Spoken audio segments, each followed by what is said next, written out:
करते हैं electrostatic.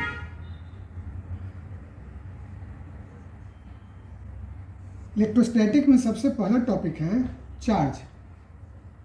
Charge क्या होता है? फंडामेंटल प्रॉपर्टी ऑफ पार्टिकल है। क्यू से डिनोट करते हैं, Q equal to N E. N क्या है? नंबर ऑफ फ्री इलेक्ट्रॉन, है ना, या जो ट्रांसफर इलेक्ट्रॉन होता है, electron transfer from one body to another. तो जब इलेक्ट्रॉन गेन होगा तो क्या होगा? निगेटिव चार्ज आ जाएगा, और जब इलेक्ट्रॉन लॉस होगा तो पॉजिटिव चार्ज आ जाएगा। तो पॉजिटिव जो चार्ज होता है इससे इलेक्ट्रिक लाइन ऑफ फोर्स बाहर की ओर ओरिजिनेट होता है, और निगेटिव चार्ज के लिए electric line of force terminate होता है, मीन्स टुवर्ड्स चार्ज पार्टिकल। ये इलेक्ट्रिक लाइन ऑफ फोर्स है। इलेक्ट्रिक लाइन ऑफ फोर्स क्या है? वेक्टर क्वांटिटी होता है। और ई क्या है? ये है चार्ज ऑन वन इलेक्ट्रॉन।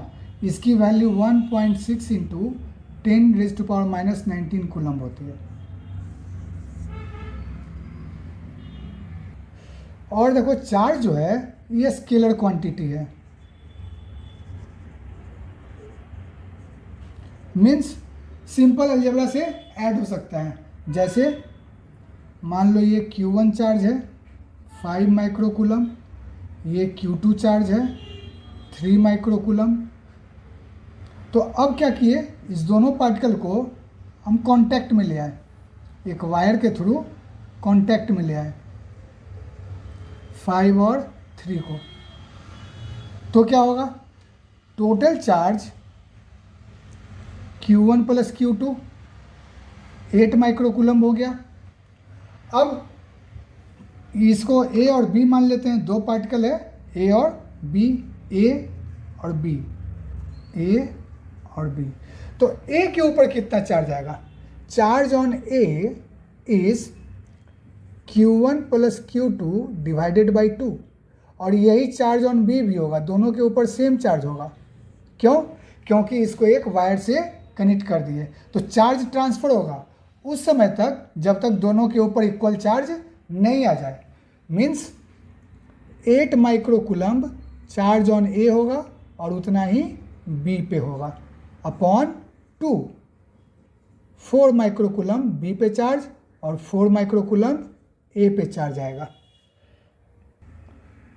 अब इस केस में देखो ए 5 है और बी 3 है, तो 5 का तो लॉस हुआ -1 लॉस हुआ तो 4 माइक्रोकूलम्ब हो गया, और 3 का गेन हुआ +1 तो ये 4 माइक्रोकूलम्ब हो गया। इट मीन्स दैट कि ए जो है ये इलेक्ट्रॉन गेन किया है तभी इसका पॉजिटिव चार्ज कम हो गया, और बी जो है इसका पॉजिटिविटी बढ़ गया, इसका मतलब ये इलेक्ट्रॉन लॉस किया है। तो किसी भी बॉडी में इलेक्ट्रॉन ट्रांसफ़र करते हैं, इलेक्ट्रॉन ट्रांसफ़र होता है, प्रोटॉन का ट्रांसफ़र नहीं होता है, क्योंकि ये न्यूक्लियस में होता है। तो न्यूक्लियस को तोड़ना इजी नहीं है, तो प्रोटॉन कभी भी ट्रांसफर में नहीं जाएगा, हमेशा इलेक्ट्रॉन की बात होगी। तो इसका मतलब यदि यहाँ सवाल पूछा जाए इलेक्ट्रॉन का फ्लो किधर हुआ, तो इलेक्ट्रॉन का फ्लो बी से ए की ओर हुआ, ये इलेक्ट्रॉन फ्लो हुआ। बी लॉस करेगा इलेक्ट्रॉन का और ए गेन करेगा इलेक्ट्रॉन का। तो इसका मतलब अब इलेक्ट्रॉन का मास कितना होता है? इलेक्ट्रॉन का मास होता है 9.1 इंटू 10⁻31 kg, ये मास ऑफ इलेक्ट्रॉन होता है। तो ये बहुत बहुत छोटा है, very very very less than, तो इसको लगभग नेग्लिजिबल मानते हैं, किसी भी कैलकुलेशन में इसको नेग्लेक्ट करके चलते हैं, बट फिर भी कुछ तो अमाउंट है ही मास। तो इसका मतलब बी का जो मास है वो थोड़ा सा स्लाइटली कम हो जाएगा, और ए गेन किया इलेक्ट्रॉन को तो इसका स्लाइटली मास बढ़ जाएगा। लेकिन थ्रू आउट सिस्टम में जब देखा जाएगा तो मास कंजर्व है और चार्ज भी कंजर्व है, यानी टोटल चार्ज बिफोर और आफ्टर जितना है बराबर होगा, टोटल मास बिफोर और आफ्टर बराबर होगा।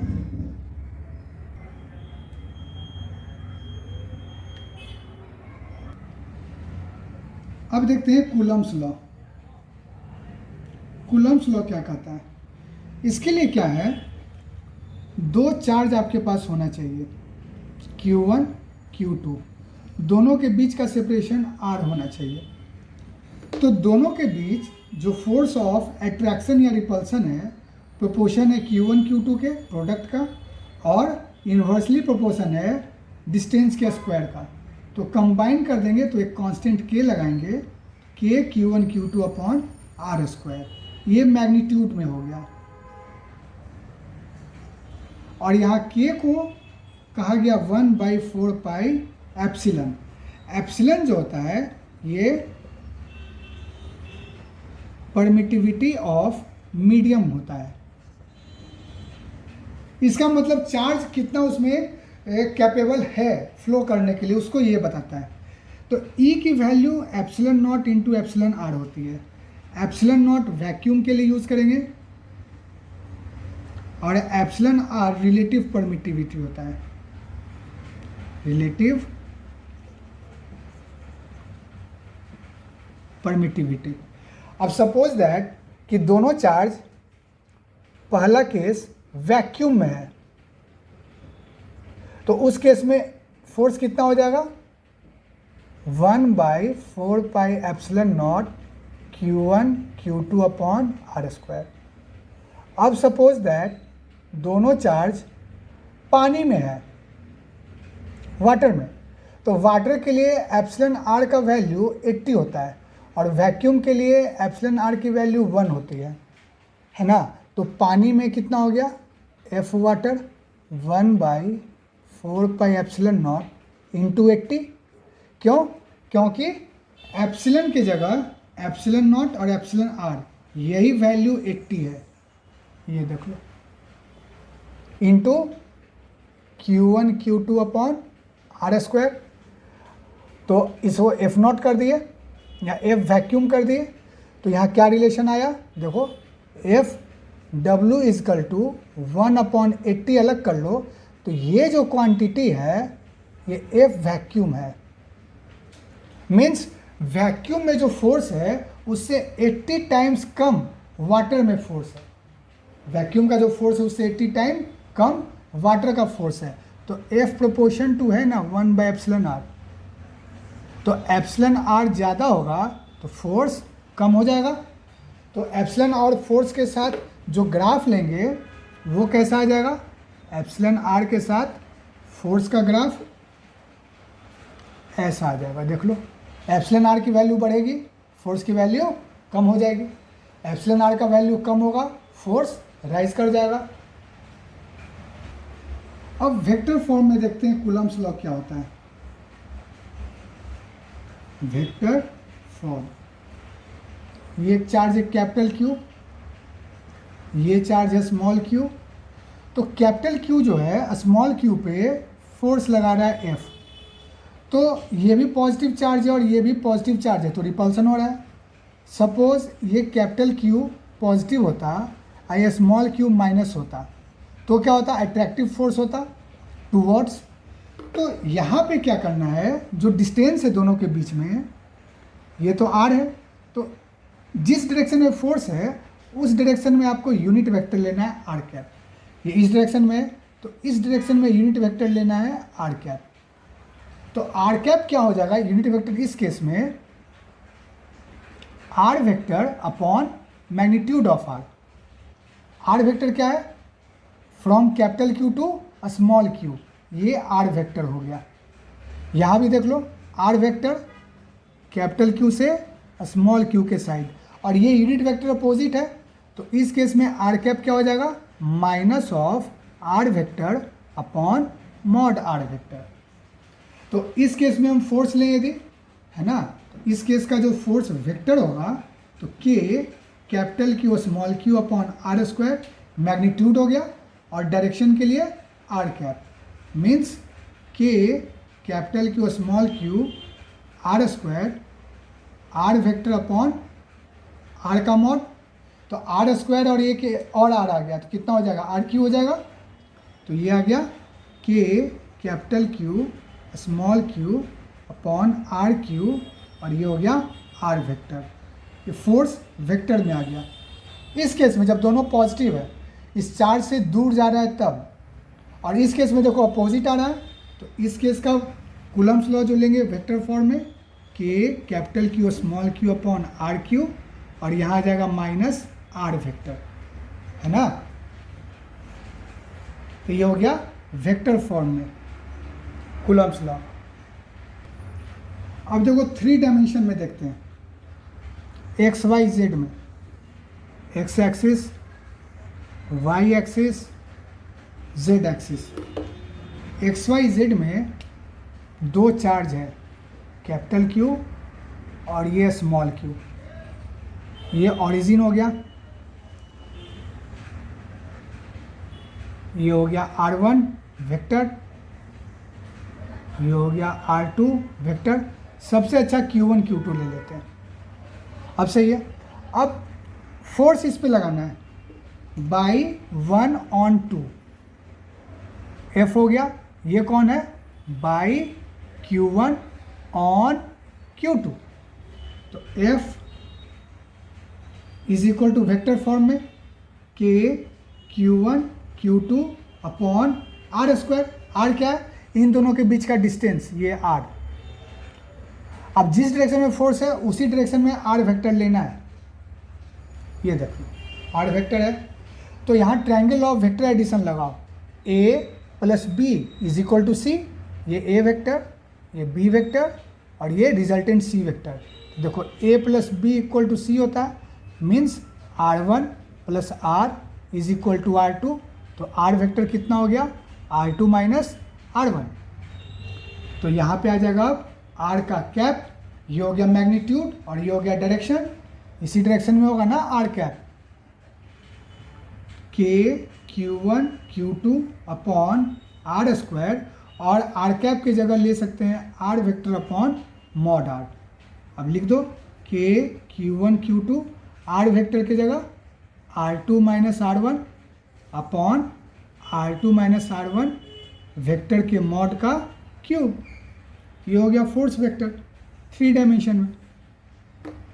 अब यहाँ पे R2 की वैल्यू कितनी हो जाएगी, R2 होगा x2i plus y2j plus z2k, और R1 की value x1i plus y1j plus z1k।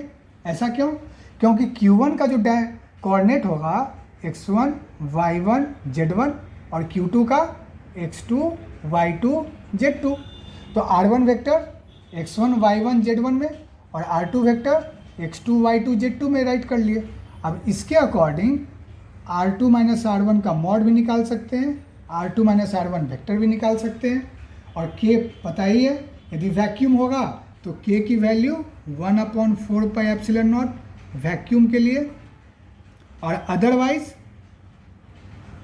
K की वैल्यू 1/4πε0 एप्सिलॉन आर होगा। बस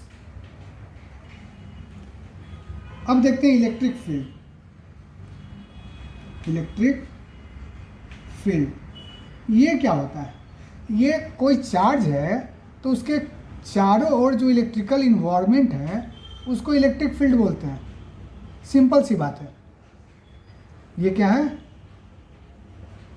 इलेक्ट्रिकल इन्वायरमेंट है around the charge, around the charge. लेकिन electric field intensity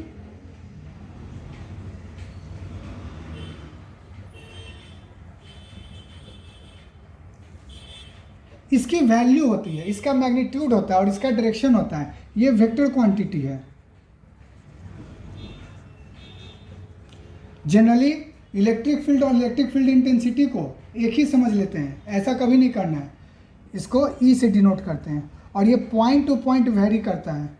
different point पे डिफरेंट वैल्यू लेगा, different point पे डिफरेंट वैल्यू होगा इसका, है ना। वो देखो कैसे निकालते हैं।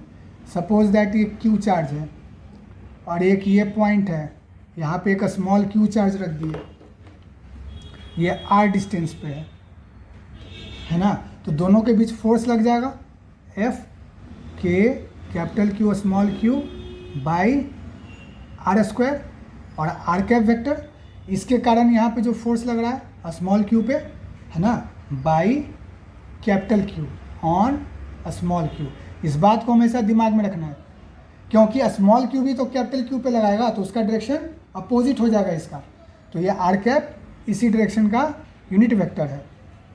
अब इलेक्ट्रिक फील्ड कैसे डिफाइंड है, limit Q tends to zero. मान लो ये चार्ज एकदम टेस्ट चार्ज है, बहुत छोटा चार्ज है, तो उसकी वैल्यू नेग्लिजिबल है लगभग। तो फोर्स अपॉन ये जो टेस्ट चार्ज है इसी से डिवाइड करना है, force per unit charge, force per unit charge. ये देख लो न्यूटन और ये है कूलम, तो ये हो गया force per unit charge is called electric field. तो जिस चार्ज पे हम निकाल रहे हैं फोर्स, उसी चार्ज से डिवाइड कर दो यहाँ, तो स्मॉल क्यू कैंसिल हो जाएगा। तो कितना आ गया इलेक्ट्रिक फील्ड का value, K capital Q upon R square R cap. ये इलेक्ट्रिक फील्ड इंटेंसिटी हो गया, इसको इलेक्ट्रिक फील्ड नहीं कहते हैं, इलेक्ट्रिक फील्ड इंटेंसिटी है। अब ध्यान से समझना, ये इलेक्ट्रिकल इन्वायरमेंट है, तो एक पॉइंट यहाँ पे है और दूसरा पॉइंट यहाँ पे, ए और ये बी मान लो। तो देखो तो ए का डिस्टेंस r1 और बी का डिस्टेंस r2, तो ये डिस्टेंस अलग हो जाएगा तो इलेक्ट्रिक फील्ड तो अलग हो जाएगा ना। देखो ई ए लिखना चाहे तो के, इसका वैल्यू कैपिटल क्यू यदि चार्ज है कैपिटल क्यू अपॉन r1 का स्क्वायर, और ई बी लिखना चाहे के capital Q upon r2 square. अब देखो r1 की वैल्यू छोटी है तो और r2 की वैल्यू बड़ी है, इसका मतलब ई ए ज़्यादा होगा और ई बी कम होगा। तो कह सकते हैं ना E A greater than E B. Magnitude A पे ज़्यादा है और बी पे मैग्नीट्यूड कम है।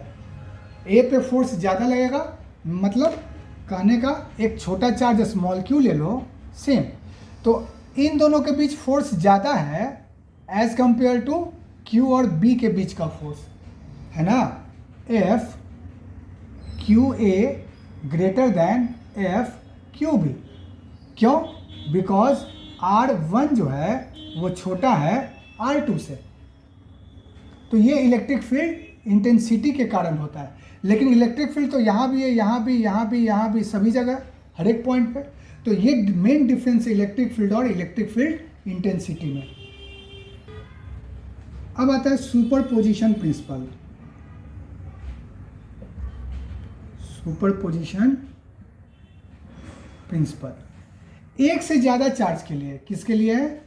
मोर देन वन चार्ज या टू चार्ज कर लो, सबसे अच्छा टू चार्ज से ज़्यादा हो। अब इलेक्ट्रिक फील्ड के लिए देखते हैं, ये कैपिटल क्यू है, Q1 Q2 Q3 so on so करके Qn चार्ज है। तो इसके लिए क्या आ गया,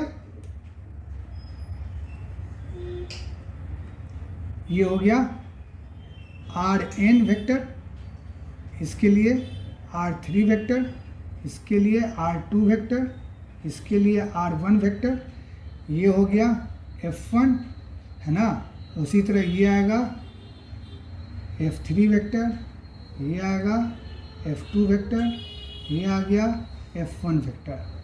अब जैसा वेक्टर है वैसा ही फील्ड भी आएगा, तो इधर आ जाएगा En वेक्टर, ये Fn होगा 1 में, Fn वेक्टर। ये आ जाएगा E3 वेक्टर, ये आ जाएगा E2 वेक्टर, ये आ जाएगा E1 वेक्टर। Q1 के कारण इस पॉइंट पे E1 इलेक्ट्रिक फील्ड, Q2 के कारण इस पॉइंट पे E2 इलेक्ट्रिक फील्ड, Q3 के कारण इस पॉइंट पे E3 इलेक्ट्रिक फील्ड, Qn के कारण इस पॉइंट पे En इलेक्ट्रिक फील्ड। अब E1 फील्ड में Q चार्ज आ गया, तो फोर्स 1 कितना हो जाएगा, QE1।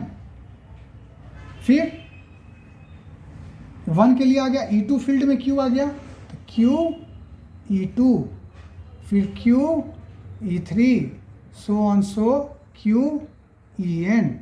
तो यही हो गया F टोटल अपना। तो इसको लिख सकते हैं F1 plus F2 plus F3 plus so on so plus Fn। तो ये हो गया principle of superposition of force. उसी तरह जब फील्ड का निकाले तो E टोटल कितना हो गया, E1 plus E2 plus E3 plus so on so plus En। ये सुपरपोजिशन ऑफ इलेक्ट्रिक फील्ड हो गया। अब इसको ऐसे भी लिख सकते हैं, sigma K capital Q QI upon RI का square RI cap, I equal to 1 से n तक। और इसको लिख सकते हैं sigma K QI upon RI square RI का cap, I equal to 1 to n तक। ऐसे भी लिख सकते हैं। यहाँ कैपिटल Q नहीं आएगा, क्यों? क्योंकि जिस पॉइंट पे चार्ज फील्ड निकालना है उसके चार्ज से डिवाइड करते हैं,